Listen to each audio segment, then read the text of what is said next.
Pier.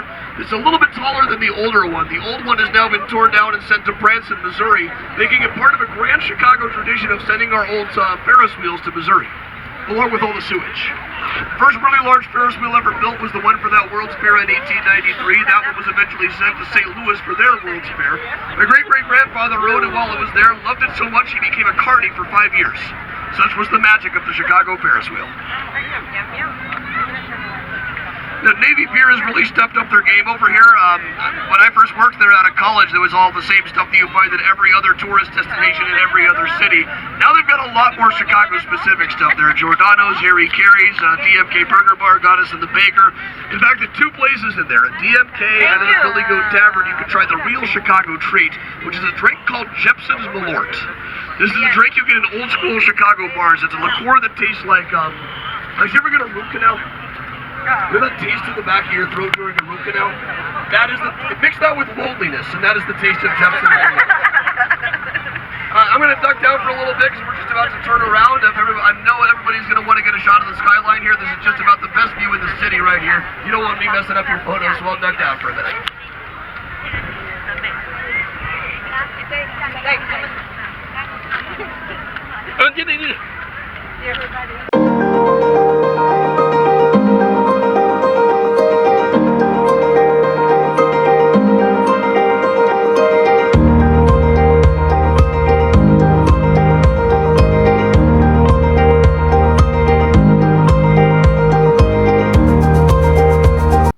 Many of Chicago's greatest buildings border the Chicago River, making the river ideal for architectural boat tours.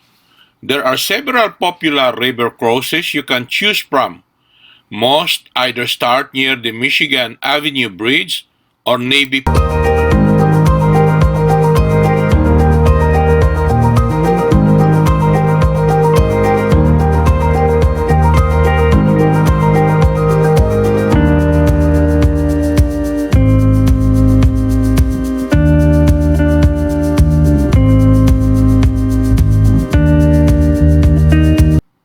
In 1999, Chicago's Mayor Richard M. Daley initiated a project to turn Chicago's riverfront, at the time mostly inaccessible to the public, into a public walkway known as the Riverwalk. The first completed section on the south bank of the river between State Street and Lake Michigan opened in 2009. Several cafes line the popular walkway, and you can find attractions such as boat cruises and water taxis along the way.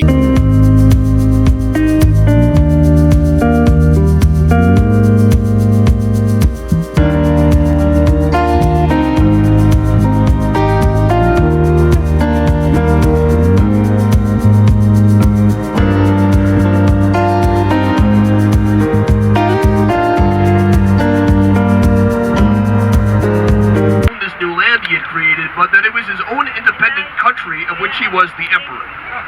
Took the cops 30 years to get rid of the guy. Wasn't just legal battles either, there were some gunfights. He had a whole army of hobos that he had allowed to emigrate to his new country. But finally in 1918 he didn't lose the Battle of Garbage Hill, ended up spending the last couple of years of his life selling coffee at what is now called Navy Pier. However, on the other side of these buildings in Grand and McClurg, we now have a life-size statue of Captain George Wellington Streeter. So that's how we treat our criminals and pirates here in Chicago. We make statues of them. So, to put a couple of things in perspective, at the time Captain Streeter crashed ashore in 1888, we had about 1 million people living in the city. 50 years before, we had about 3,000. Now, it took ancient Rome about 800 years to get to 1 million people. It took London over 1,000 years to get to 1 million people. Chicago did it in 50. No city had ever grown quite as quickly as this. So with all that growth, right at the time of the Industrial Revolution, it might seem like a logical place to be the birthplace of the skyscraper. Which is what we are, but it's not quite as logical if you look at the soil around here. It's a very wet, marshy soil. So older buildings were quite a lot heavier. If they got above 8 or 9 floors, they would start sinking into the wet, marshy soil. So in the 1880s, we had a guy who conquered this. An architect named William LeBaron Jenney came up with what we call steel frame construction. The idea is you just build a skeleton for the building out of steel, then everything else, all of the glass, all of the stone, all of the masonry, all of that just gets draped over the rest of the building like a to build the first modern skyscraper anywhere right here in Chicago in the early 1880s, a place called the Home Insurance Building. I won't be showing you that one today because they tore it down in 1931. Well, depending on who you believe, April 1st of 1902, the Chicago Tribune announced that the Home Insurance Building had been destroyed by dinosaurs. It was April Fool's Day. They had way too much fun with it at the Tribune that day. It was so good. He was one of the first guys to have giant electric billboards all over Times Square. So when he announced he was going to be building the first skyscraper to set the tone for the Magnificent Mile, everybody kind of groaned a bit and assumed that he would have a giant electric Wrigley Spearman gum billboard all over this place. There were articles talking about Chicago's great new monument to Spearmint. And that indeed would have set the tone for the Magnificent Mile. It would have been, it might have become like the Times Square of the Midwest if that had happened, if there had been a big garish billboard on that. So William Wrigley Jr. surprised and delighted the entire city when he announced that he was not going to have that kind of a billboard. He just said, listen, what I want to do with that building is I just want the most beautiful and elegant office building in the world. No advertisements, just a small brass plaque on the first floor that says Wrigley Building, nothing more. Love, Ridge. So we loved him for it. In 1920, Al Chase of the Chicago Tribune published a whole editorial absolutely praising William Wrigley Jr. to the sky for not putting his name on the building in giant letters. And other people noticed that as well. They kept on building in that Beaux-Arts style even after Art Deco took over as the style of the day, just so they would keep on blending in with the Wrigley Building. So that's the kind of thing that architects really do have to think about. It's like, how is my building going to fit in with the other ones nearby? It's something we think about now anyway. Like when Adrian Smith was designing this building here on our right, he had to think about, how do I make that fit in with the others, even though it's going to be 3 times as tall as everything else? He did this with a lot of little architectural tricks called contextualism. Like, see this first setback here, the place where it stops rising up, that is set at the same height as the setback of the Wrigley Building.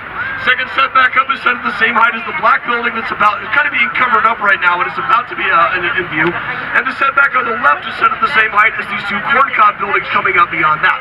That helps tie all of these buildings together, makes them look as though they belong together. It's no easy trick, but Adrian Smith pulled it off. Now the next one coming, the black one, currently the AMA building, once the IBM building, a Ludwig Mies van der Rohe from the late 1960s. Now van der Rohe wanted his buildings to be like a new kind of cathedral for a new kind of religion, that religion being commerce. As a modernist, he liked to just emphasize the simple beauty of the raw materials, the glass, the steel, the stone. Other people might still have been putting ornamentation on buildings. He would stand up in front of his students and just hold up a brick and say, behold the brick. The brick is truly something. Only in a much thicker German accent than I can possibly think without looking like a total jerk. Now, one of his students was a guy named Bertrand Goldberg, who designed these 2 corncob-looking buildings that are coming up next, known as Marina City. Goldberg believed in a lot of the tenets of modernism, but he didn't like all of the rectangles. Obviously. He used to say there are no right angles in nature, so we shouldn't have them in architecture either. So his idea with these wasn't just to make cool buildings, though. This was the late 50s, early 60s. People were leaving the city to go live in the suburbs where you could have a whole house with an actual parking space. His idea was to draw people back. So his plan for these was to make a city within a city. Besides apartments and parking spaces, there was also going to be offices built right in. There would be a grocery store, there was a theater, there was even a bowling alley. For those were bowling days, and most men bowled hard. So these were thought of as the most modern buildings in the world when they were built. They still look strikingly modern to me now. I don't think they dated very badly at all. However, they're not quite as modern in their functionality. These buildings are all made out of concrete. Concrete buildings are where cell phone signal goes